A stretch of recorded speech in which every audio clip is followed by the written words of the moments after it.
been a while since Wanted shot up theaters. Whether or not Fate actually had anything to do with it, the trigger has been pulled on a game that uses the movie license and pulls from the comic book source material. Does Weapons of Fate earn its license to kill?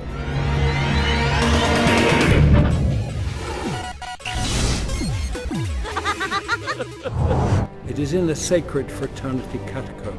Shame that I only really got to see Cross's eyes in death. The film starred a regular guy named Wesley, who finds out he's descended from a supernaturally talented assassin bloodline. The game picks up hours after the film ends, with Wesley taking on the French chapter of the International Fraternity of Super Assassins and their leader, the Immortal, in order to learn the secrets behind his family history.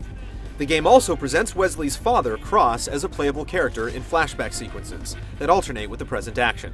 I have to know why my father put me through this. Why didn't just tell me the truth when he had the chance?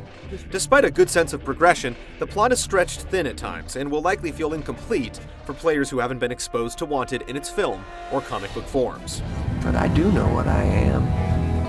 I'm an asshole with a gun and a cool suit.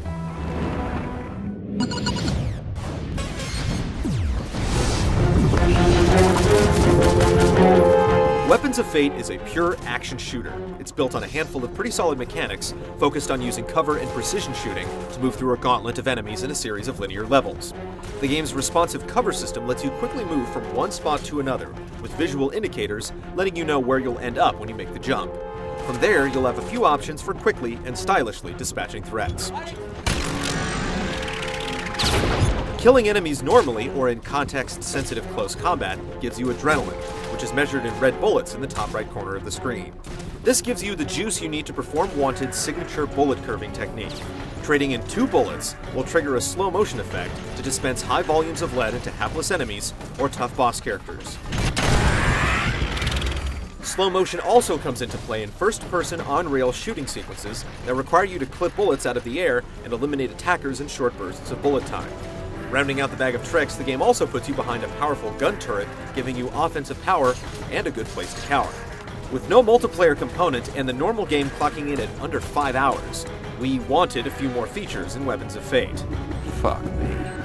You can select any act you've cleared to replay your favorite sections, and there are unlockable character skins, but they don't change the way you play the game. Secret codes unlock 2 new game types.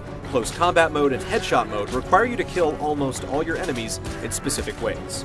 They can be fun, but you have to start over from the beginning of the game no matter how much you've completed in the single player. The game does offer 3 different difficulty levels, so if you're feeling fragile, go ahead and select the Pussy difficulty level. That's what it's called. We're not kidding. Well, it looks like I'm gonna have to kill this pussy bitch from back here.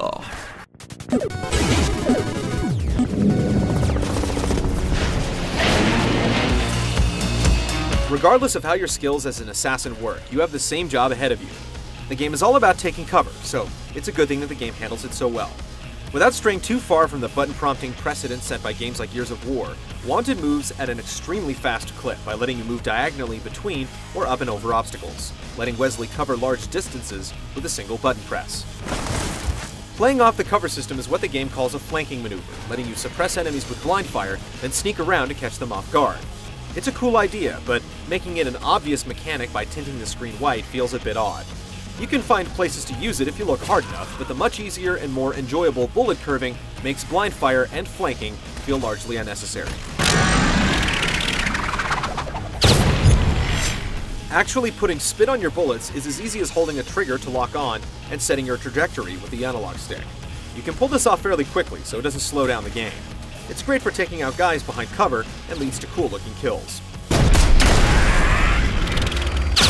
If you want to constantly curve bullets though, you'll need to manage your adrenaline. This is particularly important when fighting major enemies, although you're guaranteed a steady supply of hand cannon fodder to feed your adrenaline meter for bosses. Close-up kills give you more adrenaline, and if you kill an enemy with a trick shot, you'll instantly recharge the adrenaline you just spent. The action is tight and fast when you're playing well, and the overall gameplay flow serves as Wanted's top bullet point. How about you hold this?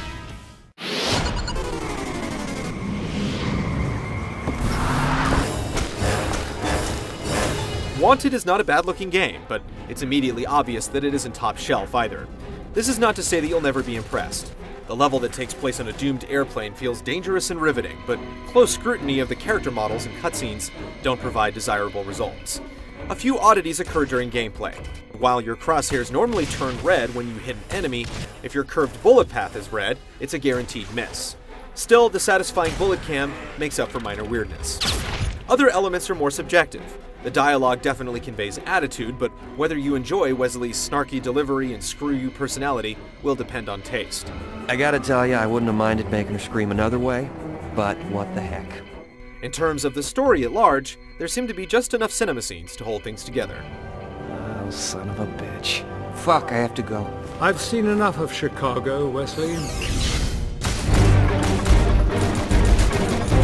Wanted Weapons of Fate strikes one more blow against the curse of the bad licensed game.